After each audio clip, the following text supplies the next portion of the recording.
everyone, welcome to Sapphire China Girl channel here. As you probably know, I'm Sapphire, but if you're new here, I'm a Chinese wife married to American living in Shenzhen, China here. On my channel, I share culture differences and the real life here. So if you're curious about China or you want to move in here and you start a job or maybe as an international students here, you can follow my channel and get to know more about China. Today, I'm gonna share about the topics that I'm excited to talk about is that what's the reality, the real actual reality for foreigners dating Chinese ladies here. Ever been curious about the cultural differences that make or break these relationships? I'm talking real life scenarios, how people actually meet, why texting and talking can feel so confusing sometimes, why family is a huge part of every relationships in China, what commitment looks like on both sides, and sometimes a little bit confusing moment and sweet moments that come with dating across culture. In China, we also have dowry in marriage. But today we're not gonna talk about that part. First impression and how do people actually meet? Let's start with the basic. How do foreigners and Chinese ladies even meet in real life? Well, we all have seen the super romantic shows, right? A guy walks up to a girl randomly on the street, use some smooth pickup lines, maybe a casual touch, and walks away with her phone number in 2 seconds. Well, believe it or not, this is how I met my husband. But here's the thing, that's definitely not the norm for most people here. In real life, a lot of Chinese ladies can be a little bit shy or awkward when approached out of blue. Plus, many don't speak fluent English, which makes things a little bit awkward at first. So, where do real genuine connections actually happen? Most of them, well, maybe it's online, and I have seen the friends around me, and few of them got married through online, but it can be also through English corner program and some mutual friends that you have known. We often talk about how romantic it can be to meet someone randomly, but for many locals, meeting through mutual friends or family introductions is still the most common way to start a relationship. On one hand, it does bring a sense of safety. You get to know someone with a trusted stamp of approval from people you care about, which is, parents, and, sometimes like friends that just natural thing that you just feel like it causes a lot of uncertainty right away. But let's look at the other side, is that does this way of dating take away the excitement of unexpected organic connections? When everything feels checked out already and planned, do we miss out those spontaneous sweet moments that make love feel magical? And for some, relying too much on family or friends setup can feel a bit pressure, like there's an unspoken expectation to make it work instead of following their own hearts. If a Chinese girl likes you, she will almost never tell you directly. Never. It's not how we show interest here. Instead, she will show her feelings indirectly and she will test you. Literally, it's a test. Little by little to see what kind of person you are. She will start opening to you more, share her daily life, talk about her family, her work, and her little feelings. She will slowly care about you and see how your date is going and check on you constantly, but she won't tell you that I like you. And the biggest thing, she will test your patience. She will test if you are serious, if you are consistent, and most importantly, if you only have eyes for her, only for her. She wants to see if you're persistent, sincere, and not just playing around. This is so different from Western dating culture, right? In Western culture, people are more direct. If they like you, they say it clearly. But in Chinese dating culture, everything is full of hidden tests. And now let's talk about physical space, because this is such a common mixed up. Moving too fast with physical contact, like hugs or even a casual arm touch or holding hands, can feel really weird. Why? Because we just don't have a hugging culture here, and it will make us, like Chinese people, feeling really awkward.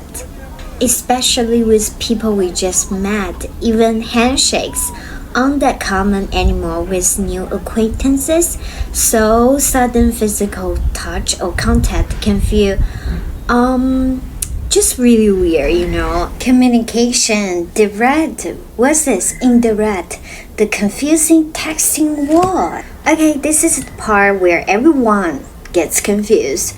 Texting and talking. Well, I have some friends that vent to me about this. It's unreal. You send her a long, enthusiastic message, and she replies hours later with just a short sentence or even an emoji. And you are sitting there thinking, wait, is she mad at me? Is she not interested? Is she testing me? It makes you worry, it makes you overthink. It's so hard to guess what she's really thinking about. Here's the thing. No one's playing mind games on purpose. This is all rooted in culture. In a lot of Western dating, people are super direct. If you like someone, you say it directly, clearly. If you're not into them, you let them down gently but plainly. No mixed signals, no overthinking. That's just normal for the style of dating. But in Chinese dating culture, things are way more indirect, and it all circles back to saving face.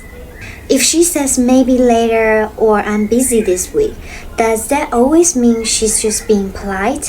What if she takes hours to reply?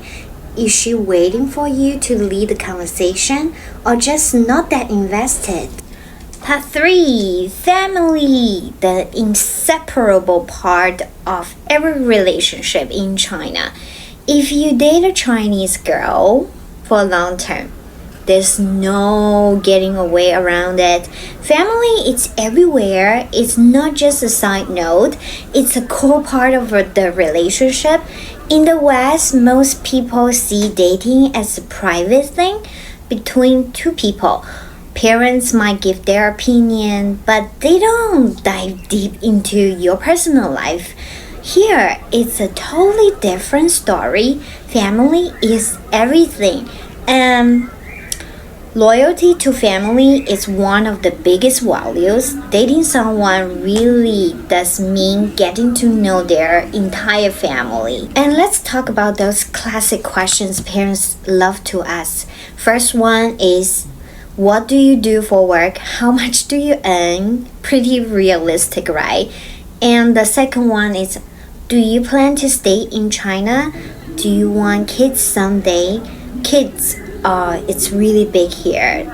All of the parents here, they love and they like that idea you need to have kids if you marry to their daughter. To foreigners, this must feel so noisy and intrusive, right?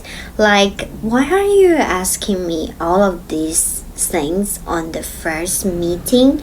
But from a Chinese parent's perspective, this is just the way of showing that they care.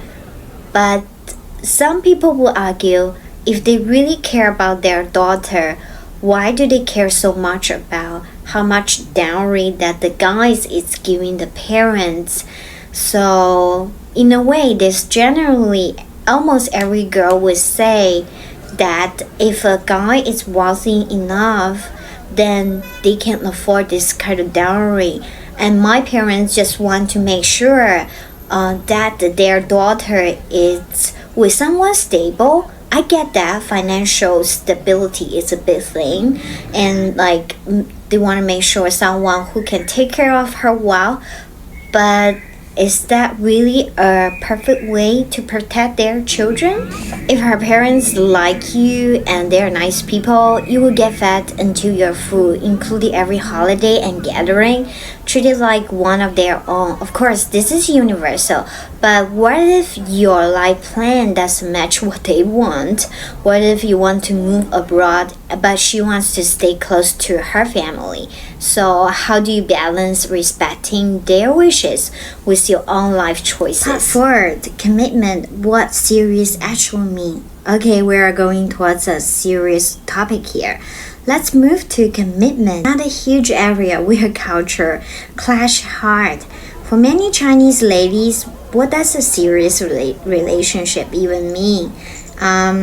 It's more about stability, showing up on time, and keeping up your goals. Is pretty much the same as the Western one or all of the Asian culture. But here's another big different part is that if you want to have a marriage with her, buying home, she will probably indirectly to indicate that there's got to be a home in China. It's the way that's to see that you're really settling down here and you have long-term plans to stay here. But casual dating isn't really a common idea here. If you are hanging out with her regularly, most people assume that you are exclusive. But for many people here, like you, commitment probably looks different. It's mutual respect, personal space, supporting each other's growth as individual, taking things slow, going on casual dates for a couple times, figuring out if this is the right person before committing a relationship. That's totally normal. But can you see how easily these things can turn into a misunderstanding? A foreigner might think he's taking things slow, while she thinks he's not serious at all and he wants space to do his own thing. She thinks he's losing interest. How do you even talk about this without even making other person feeling a little hurt? So many relationships fall apart because of both sides expect the other to follow their own culture rules. But is it fair to expect someone to change how they view love and commitments just to fit in your expectations? Or do you have to meet halfway, even if it feels uncomfortable at first? And that's the real deal on dating Chinese girls in China. So now I want to hear from you. What's the most confusing or surprising culture moment that you ever had in dating or friendships? Drop it in the comments below. I read every single one and I love hearing from your stories. If you enjoyed this chat, hit the like button, subscribe, Sapphire China Girl, and thanks for hanging out with me. And I will see you in the next video.